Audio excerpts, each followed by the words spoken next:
What if building wealth had nothing to do with being a financial genius, nothing to do with spending hours analyzing the stock market, nothing to do with clipping coupons or obsessing over every dollar you spend, and everything to do with setting up a few simple systems and then getting on with your life? What if the reason most people never build the wealth they are capable of building is not because they lack knowledge, not because they lack discipline, and not because the financial system is too complicated, but because the financial industry has made everything seem far more complex than it actually needs to be? What if the real secret to financial success is not smarter investing or more aggressive saving, but simply automating the right behaviors so that good financial decisions happen without you having to think about them every single day? That is the central promise of one of the most refreshingly honest and most practically useful personal finance books written for young people in the last 2 decades. The book is called I Will Teach You to Be Rich, written by Ramit Sethi. It was first published in 2009 and has been updated and expanded since. It has sold over 1 million copies. It has been praised by financial experts and criticized by purists who think Sethi is too permissive about spending. And it has genuinely helped hundreds of thousands of people, particularly young people in their 20s and 30s, build real wealth without turning their lives into an exercise in joyless deprivation. Ramit Sethi is not your typical personal finance writer. He is blunt, occasionally irreverent, and deeply impatient with financial advice that sounds wise in theory but is completely useless in practice. He spent years watching people fail, not because they had bad intentions, but because the conventional personal finance advice they were following was either too vague, too rigid, or too focused on restriction rather than on building systems. His response was to write a book that treats its readers as intelligent adults, gives them concrete step-by-step actions to take, and refuses to apologize for telling them that yes, you can spend money on things you love while still building serious wealth as long as you have the right systems in place. In this video, I am going to walk you through every major idea in this book in complete detail. By the end, you will have a clear and actionable understanding of exactly what Sethi recommends and why. And if you actually implement what you hear in this video, your financial life will look meaningfully different a year from now. Let us begin. The philosophy. Spend extravagantly on the things you love. Before getting into the practical advice, it is worth understanding the philosophical foundation that makes this book different from almost every other personal finance book you have likely encountered. Most personal finance advice is built around restriction. Spend less. Cut this. Eliminate that. Sacrifice now so you can have later. And while there is genuine wisdom in spending less than you earn, the relentless focus on restriction has a serious problem. It does not work for most people over the long term. Deprivation-based financial strategies fail because human beings are not wired for sustained deprivation. We can cut back for a few weeks or a few months. But eventually, the desire for life's pleasures reasserts itself, and when it does, the restriction typically gives way to compensatory spending that erases all the progress made during the restriction phase. This is the financial equivalent of yo-yo dieting. Sethi takes a completely different approach. His philosophy is not spend less on everything. His philosophy is spend extravagantly on the things you love and cut mercilessly on the things you do not love. He calls this conscious spending, and it is built on a simple but profound insight. Not all spending is equal. Some spending brings you genuine, deep, lasting satisfaction. Other spending is habitual, social, or impulsive. It happens automatically and produces little genuine joy. The goal is not to spend less overall. The goal is to direct your spending toward the things that genuinely matter to you and ruthlessly eliminate the spending that does not. He gives a personal example. He spends a significant amount of money on nice restaurants and travel because those experiences bring him genuine joy and align with how he wants to live. But he buys his clothes at Gap and drives a modest car because those things do not matter much to him. This is the opposite of the conventional personal finance advice that tells you to cut your lattes and stop eating out. Sethi says, if you love your daily latte, keep buying it.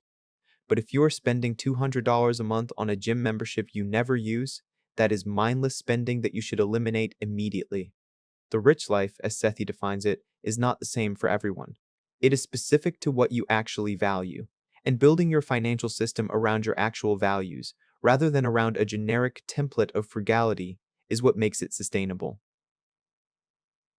The 6-week program and overview. Sethi structures the entire book around a 6-week action plan. Each week focuses on a specific area of your financial life, and each week builds on the one before. The whole program is designed to be implemented in about 6 weeks, with each week requiring only a few hours of focused effort. The 6 areas are credit cards and credit scores, bank accounts, investment accounts, conscious spending, automation, and investing. We are going to go through each one in detail because together they form a complete, integrated system for building wealth automatically. Week 1. Credit cards, your most powerful financial tool. The first week of Sethi's program is about credit cards. And right away, he takes a position that surprises many readers. He thinks credit cards are not the enemy. Used correctly, they are actually one of the most powerful financial tools available to you. This is the opposite of what you hear from many personal finance advisors, particularly those of the Dave Ramsey school, who argue that credit cards are inherently dangerous and should be cut up immediately. Sethi's position is more nuanced. He says, if you carry a balance, if you pay only the minimum, if you use credit cards to spend money you do not have, then yes, credit cards are financially destructive. The interest rates are punishing, and the debt accumulates in ways that can take years to escape. But if you pay your balance in full every single month, credit cards are extraordinary. They give you cash back or travel rewards on everything you spend. They provide fraud protection and purchase protection that debit cards do not. They help build your credit score, which affects your interest rate on mortgages and car loans and can save you enormous amounts of money over a lifetime. And they create a detailed record of your spending that makes tracking your financial life easier. Sethi says the first step is to make sure you have the right credit card, one that gives you the best rewards for your spending pattern. He explains how to evaluate credit card offers, what to look for, and how to negotiate your interest rate and annual fee down if you already have cards. He also addresses the credit score directly.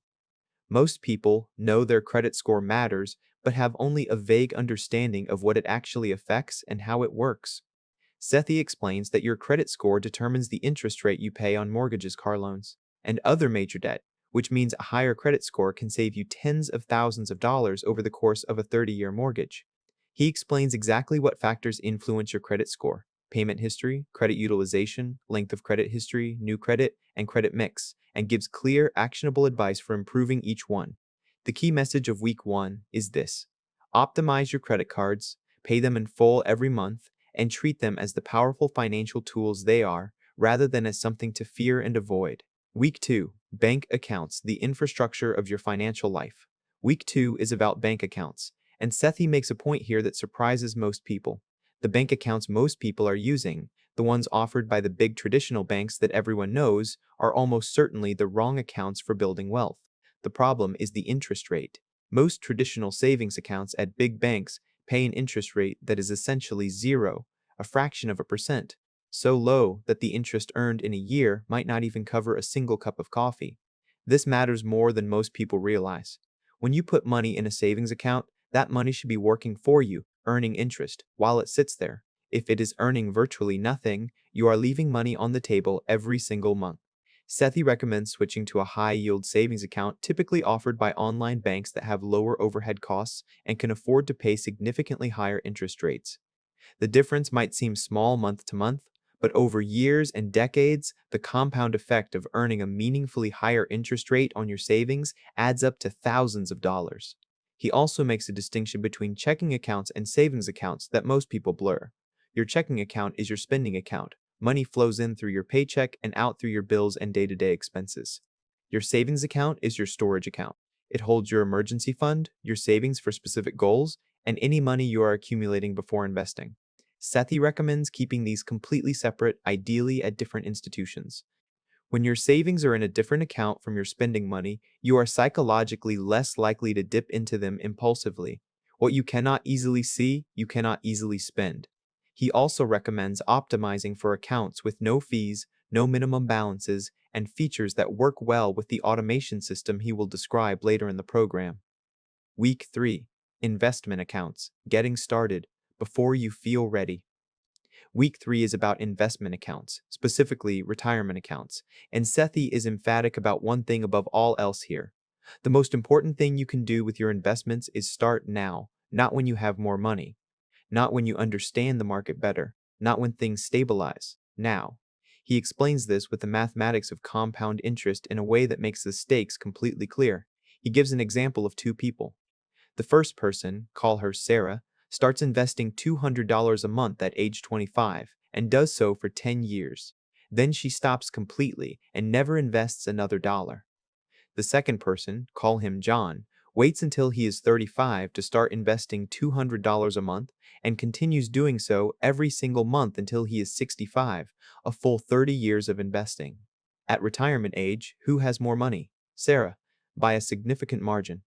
Despite having invested for only 10 years compared to John's 30 years, despite having invested a total of $24,000 compared to John's $72,000, Sarah ends up with more money because of the decade of compound growth she captured by starting 10 years earlier. This example illustrates something that Sethi considers the single most important principle in personal finance. Time in the market is more powerful than the amount of money invested. The earlier you start, the less you have to put in to reach the same result. And conversely, every year you delay starting costs you a disproportionate amount in the end. With this urgency established, Sethi explains the main investment vehicles available to most people. The first is the 401k. If your employer offers a 401k with a match, meaning they contribute some amount to your retirement account based on how much you contribute, Sethi says contributing enough to get the full match is the single best financial move available to you. A company match is literally free money, a 100% instant return on your contribution before any market return at all. There is no investment on earth that can match that. Contribute at least enough to capture the full match before doing anything else. The second is the Roth IRA. After capturing your full employer match, Sethi recommends opening a Roth IRA. The Roth IRA is funded with after-tax dollars, meaning you do not get a tax deduction when you put money in, but your money grows entirely tax-free, and when you withdraw it in retirement, you pay no taxes at all. For most young people who are currently in a lower tax bracket and expect to be in a higher bracket in retirement, the Roth IRA is an extraordinarily powerful account. He explains the contribution limits, the income limits, and how to open one. All in the kind of specific, step-by-step detail that most financial books avoid because they are afraid of being too prescriptive. The third is the traditional 401k contributions beyond the match. Once your Roth IRA is maxed out, go back to the 401k and contribute as much as you can up to the annual limit. This sequence, first contribute enough to get the full employer 401k match, then max out a Roth IRA, then return to the 401k, is what Sethi calls the investment order of operations. Follow this sequence and you will have optimized the tax advantages available to you at every step. WEEECOOU. Conscious.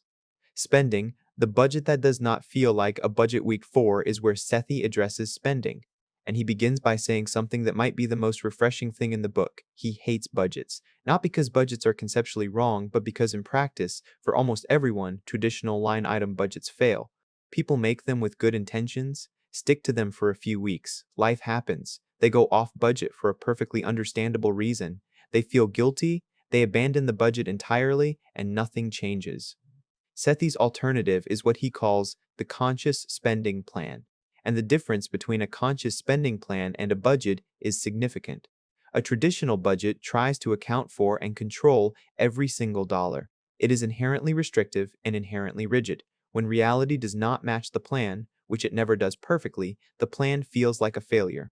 A conscious spending plan divides your income into 4 broad categories and assigns approximate percentages to each one. Fixed costs, rent, utilities, loan payments, regular subscriptions should be around 50 to 60% of your take-home pay. Investments, retirement accounts, and other savings should be 10%. Savings goals, short and medium-term goals like an emergency fund, a vacation, a down payment, another 5 to 10%. And guilt-free spending money. Everything else gets the remaining 20 to 30%. Notice something crucial about the last category. Sethi calls it guilt-free spending money, not discretionary spending that you have to justify, not money that needs to be accounted for line by line, money that you can spend on literally anything you want with zero guilt because you have already taken care of the important things first. This is the key insight. The goal of the conscious spending plan is not to restrict your spending. The goal is to ensure that saving and investing happen first, automatically, and that whatever is left over after that is genuinely yours to spend however you choose. Within the guilt-free spending category, Sethi encourages readers to identify their financial priorities. the specific things that genuinely make their life rich, and spend lavishly on those while cutting back on things they do not genuinely care about. He gives examples from his own life. He spends money freely on food, travel, and fitness. He does not spend money on fancy cars, designer clothes, or expensive home decor because those things simply do not matter much to him. His conscious spending plan is organized around his actual values, not around a generic template. The message is that your conscious spending plan should be organized around your actual values too. Identify the 2 or 3 categories of spending that genuinely make your life feel rich and give yourself real permission to spend on them. And then be ruthless about eliminating the spending that is happening out of habit or obligation rather than genuine desire. WEEE 5. Automation, the most important financial system you will ever build.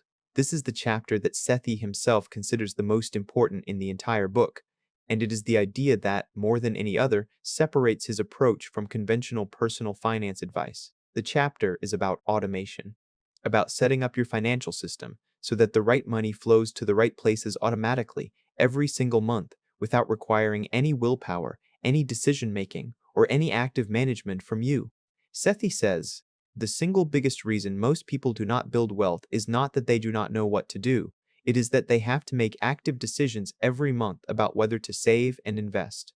And every month, there are competing demands for that money that make the virtuous choice slightly harder than the comfortable choice. When saving and investing require active decisions, life gets in the way. There is a bill that is slightly higher this month, a friend's birthday party you want to attend, a sale on something you have been wanting, and the money that was supposed to go to savings stays in checking and gets spent instead.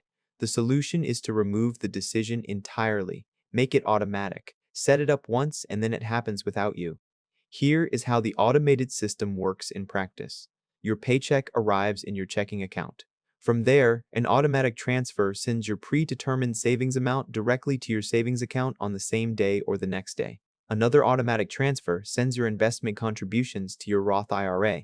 Your 401k contribution is already handled automatically through your payroll. It comes out before you ever see the money. Your fixed bills, rent or mortgage, utilities, loan payments, subscriptions, are all set to auto pay from your checking account on their due dates.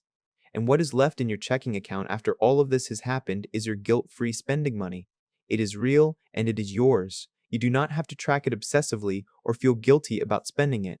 It has already been designated for spending. Sethi describes the fully automated system as a money flow that you set up once, maybe spending a weekend getting it organized, and that then runs on autopilot forever with only occasional maintenance. He is explicit about why this is so powerful. It eliminates the need for willpower. It eliminates the need for daily or weekly financial decisions.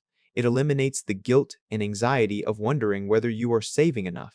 And it ensures that your most important financial priorities, saving and investing, happen first every single month before there is any opportunity to redirect that money towards something else. He also says automation has a powerful psychological effect beyond the mechanical one. When your system is set up and running automatically, you stop thinking about money as a source of anxiety and start experiencing it as something that is quietly working for you in the background of your life. That shift in relationship from money as stressor to money as system is itself enormously valuable. WEEE 6. Investing, what to actually do with your money. The final week of the program addresses the question that most personal finance books either avoid or overcomplicate. What do you actually invest your money in? Sethi's answer is refreshingly simple, and it is the same answer given by most serious financial academics and most evidence-based financial advisors. Invest in low-cost index funds, put them in your retirement accounts, and leave them alone for decades. That is essentially it, and the reason it sounds almost too simple is because it is actually that simple for the vast majority of individual investors. Let me explain what Sethi means and why this advice is so powerful. An index fund is a type of investment fund that tracks a market index, like the S&P 500, which represents the 500 largest publicly traded companies in America. When you invest in an S&P 500 index fund, you own a tiny slice of all 500 of those companies simultaneously. This means your investment is automatically diversified across 500 companies in dozens of industries. If any single company fails, it barely affects your overall return. But as the broad American economy grows over time, which it has consistently done over every sufficiently long time period in history, your investment grows with it. The key advantage of index funds is their cost. Because they simply track an index mechanically rather than having a team of fund managers actively making investment decisions, their fees are extremely low, often as little as 0.03% per year. Compare this to actively managed funds, which charge 1 to 2% per year for the fund manager's expertise. Sethi makes a point that most active fund managers would prefer you never thought about. Study after study, over decades of data, consistently shows that the vast majority of actively managed funds underperform their benchmark index over the long term, meaning that you pay significantly higher fees for fund managers who, on average, deliver significantly worse results than the simple, cheap index fund would have delivered.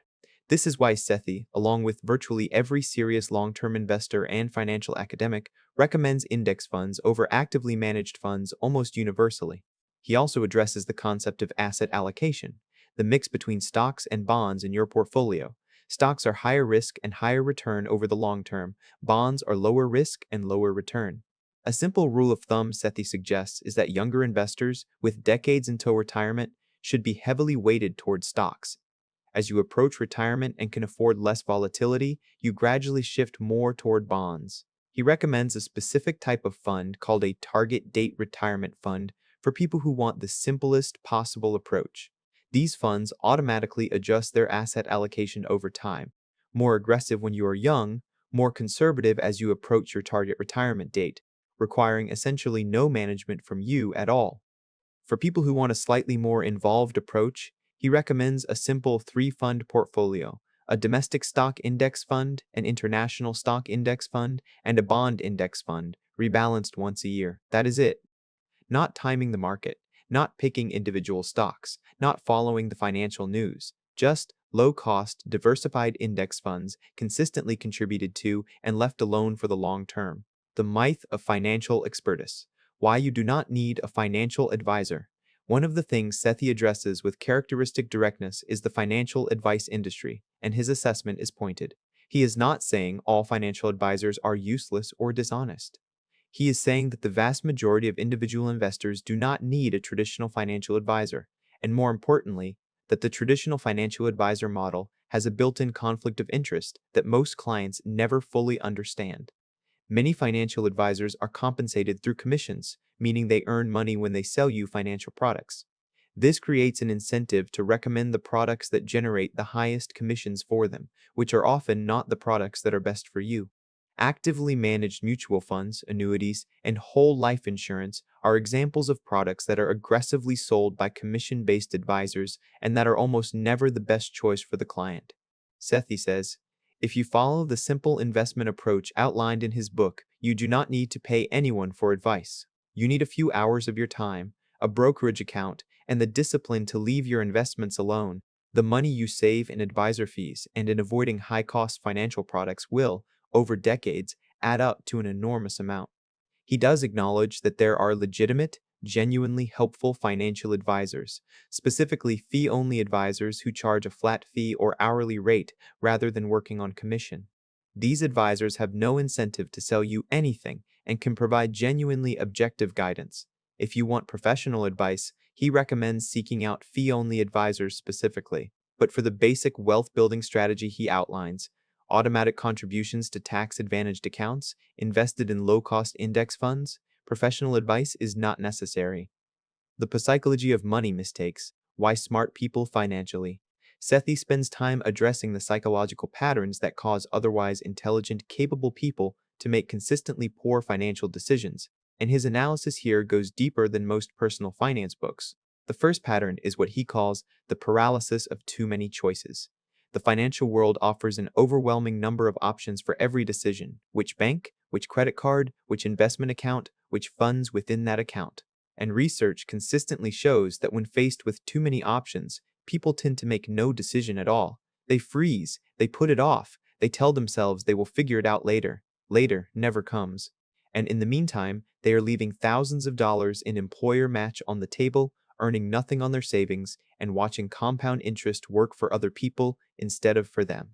Sethi's response to this paralysis is to make the decisions for you wherever possible, not abstractly. Specifically, he names specific funds, he names specific banks. He tells you exactly what to do in a way that makes it possible to act without having to research and evaluate every option yourself. The second pattern is what he calls the failure to act on what you know. Most people who are not building wealth already know most of what they need to know. They know they should be saving more. They know they should be investing. They know credit card debt is expensive. They know they should have an emergency fund. They know this, and they still are not doing it. The problem is the gap between knowledge and action. Sethi says this gap is almost never closed by more information. It is closed by removing the friction that makes action difficult, by making the right thing the easy thing, by automating the decisions so they do not require ongoing willpower. The third pattern is optimizing for the wrong things. Many people who do engage with their finances spend enormous time and energy on things that have minimal impact. Finding the credit card with slightly better rewards, timing purchases to maximize points, researching the absolute best savings account rate. Meanwhile, they ignore the high-impact decisions, employer match, Roth IRA contributions, expense ratios on their investment funds, that have orders of magnitude more impact on their long-term wealth. Sethi calls this moving deck chairs on the Titanic. You are doing things that feel productive and financially responsible, while the really important decisions are not getting made. He is relentless about directing attention to the things that actually matter, the big wins that produce disproportionate financial results, and away from the optimization of small things that feel important but are not. Negotiation. Money you are leaving on the table. One chapter that most readers find unexpectedly valuable is Sethi's discussion of negotiation. He makes the point that most people are leaving significant amounts of money on the table in their careers and in their consumer transactions simply because they never ask. He says, the single highest return on investment financial skill that most people never develop is the ability to negotiate their salary.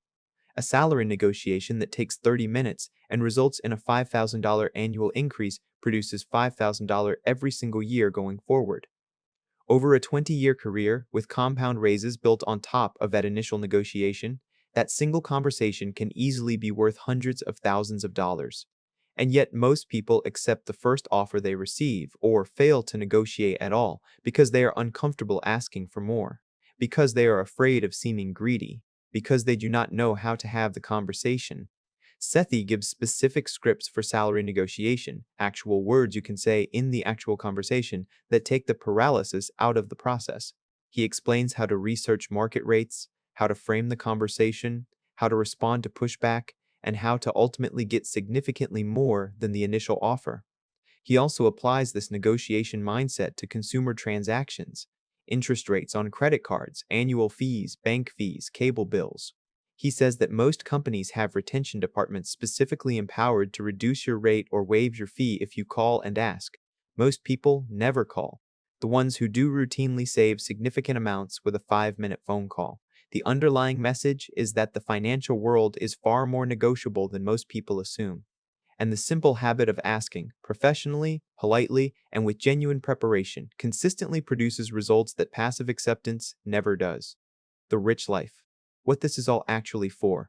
Near the end of the book, Sethi returns to the philosophical foundation he introduced at the beginning, and he expands on it in a way that ties everything together. He says, the goal of all of this is not to accumulate the largest possible number in your investment account.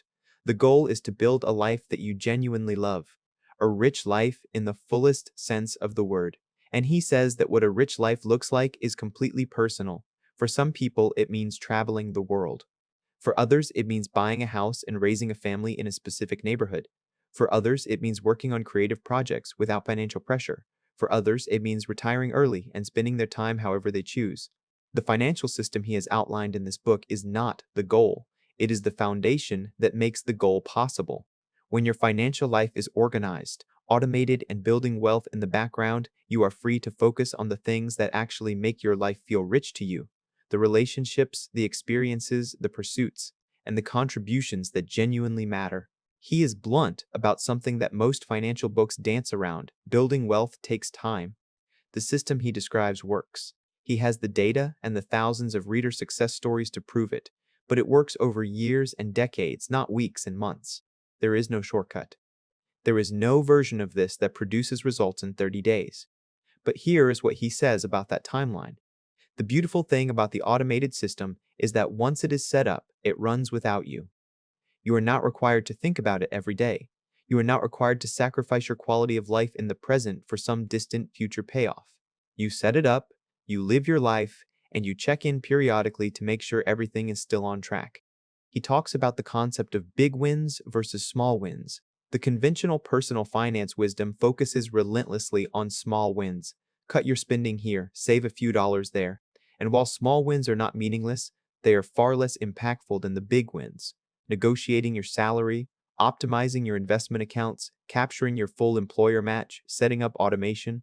If you do the big wins right, you do not have to obsess over the small ones. You can have your latte, you can buy the nice jeans, you can take the vacation. Because the big wins are compounding quietly in the background and building your wealth without requiring daily vigilance. The final. The I Will Teach You to Be Rich is the personal finance book for people who are tired of being told they are not disciplined enough, not frugal enough, not committed enough to build wealth. Because the truth Sethi delivers, and delivers with refreshing directness, is that discipline and deprivation are not the missing ingredient. The missing ingredient is a system. A simple, automated, evidence-based system that ensures money flows to the right places without requiring heroic willpower or perfect financial behavior. You do not have to be perfect with money. You do not have to track every dollar. You do not have to deprive yourself of the things that make life enjoyable. You do not have to become a financial expert. You have to set up the system. You have to capture your employer match. You have to open a Roth IRA. You have to automate your savings and investments. You have to invest in low-cost index funds, and then you have to leave the system alone and let time do its work. That is it. That is genuinely, completely it. The financial industry profits enormously from making investing seem complicated. The more complicated it seems, the more people believe they need professional help, expensive products, and ongoing advice. But the evidence is overwhelming. Simple, low-cost, diversified, long-term investing beats nearly every alternative for nearly every individual investor. The hard part is not the investing. The hard part is setting up the system and then having the patience to leave it alone while life throws everything it has at you. And the market does things that seem terrifying in the moment but are simply normal volatility over the long term. Do the big things right. Automate everything you can. Spend extravagantly on what you love. Cut ruthlessly on what you do not. And trust the math. Because the math is not complicated. And it has been working for every person who has had the patience to let it. Thank you for watching. If this video gave you a clearer and more actionable picture of how to start building real wealth, please share it with someone who needs to hear it.